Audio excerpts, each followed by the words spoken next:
Corona संकट से पहले अगर कोई कहता कि बैंकों की सावधि जमा यानी एफडी का रिटर्न महंगाई को मात दे सकता है, तो ये महज सपना ही था। लेकिन कोरोना महामारी की मार, रूस यूक्रेन युद्ध की वजह से ये सपना अब साकार हो रहा है। रिकॉर्ड तोड़ महंगाई को काबू करने के लिए आरबीआई अपनी नीतिगत ब्याज दर रेपो में 2 किश्तों में 0.90% की वृद्धि कर चुका है। रेपो दर अभी 4.90% पर है। तमाम आर्थिक विशेषज्ञ मान रहे हैं कि केंद्रीय बैंक अभी इसमें और वृद्धि करेगा। इसमें अगले वित्त वर्ष तक रेपो रेट 5.75% से 6.25% के दायरे में पहुंच जाएगी। ब्याज दरों में वृद्धि के संकेत बॉन्ड यील्ड में साफ साफ दिख रहे हैं। बॉन्ड यील्ड वो दर है जिस पर केंद्र और राज्य सरकारें पूंजी बाजार से कर्ज उठाती हैं। भारत में अभी 10 साल की बॉन्ड यील्ड 7.5% के आसपास है, जो मार्च 2019 के बाद के ऊपरी स्तर पर है। ऐसे में तय है कि सभी तरह के कर्ज और महंगे होंगे और आने वाले दिनों में कर्ज की बढ़ी हुई ईएमआई देने के लिए आप तैयार रहें।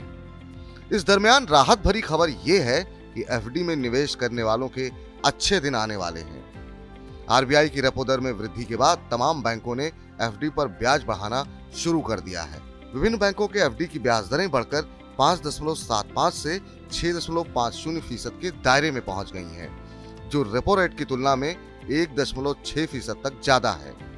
एफडी के रिटर्न का यह स्तर पिछले करीब 4 साल का सबसे ऊंचा है। अगर आर्थिक विशेषज्ञों के अनुमानों के अनुरूप आरबीआई रेपो रेट को बढ़ाकर 5.75 से 6.25% के दायरे में ले आता है, तो एफडी की ब्याज दरें 8% पर पहुंचना तय है, जो पिछले 7 साल में सबसे ज्यादा होगा। पिछले आंकड़ों पर गौर करें तो रेपो रेट की तुलना में एफडी की ब्याज दरें 1.25 से 2% तक ऊपर होती हैं। आरबीआई के आंकड़ों के अनुसार बैंकों की एफडी पर अक्टूबर 2015 में औसत रिटर्न 8% के स्तर पर था। इस तरह तमाम आंकड़े तस्दीक कर रहे हैं कि ब्याज दरों में वृद्धि का सिलसिला जारी रहेगा।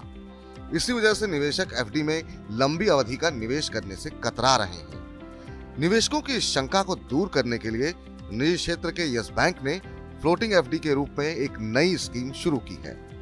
इस योजना में बैंक 1.5 से 3 साल तक की एफडी पर 6.5% ब्याज दे रहा है। ये ब्याज दर रेपो रेट में 1.6% जोड़कर तय की गई है। रेपो से जुड़ी फ्लोटिंग रेट की एफडी होम और ऑटो लोन की तरह काम करेगी। अगर रेपो दर बढ़ेगी तो एफडी का रिटर्न बढ़ जाएगा। इसके लिए निवेशक को कोई कागजी कार्रवाई नहीं करनी होगी। अगर रेपो रेट में कमी होती है तो एफडी का रिटर्न स्वतः ही घट जाएगा। अगर अनुमानों के अनुरूप आरबीआई की रेपो दर 6.25% के स्तर पर पहुंचती है, तो यस बैंक की 1.5 से 3 साल की एफडी पर ब्याज 7.85% हो जाएगा। ज्यादातर बैंक वरिष्ठ नागरिकों को आधा फीसद ज्यादा ब्याज दे रहे हैं। ऐसे में वो दिन अब दूर नहीं जब बैंक एफडी पर ब्याज 8% से ऊपर देखने को मिलेगा, जो महंगाई को मात देने में कारगर साबित होगा। मनी 9 के लिए देवेंद्र शर्मा।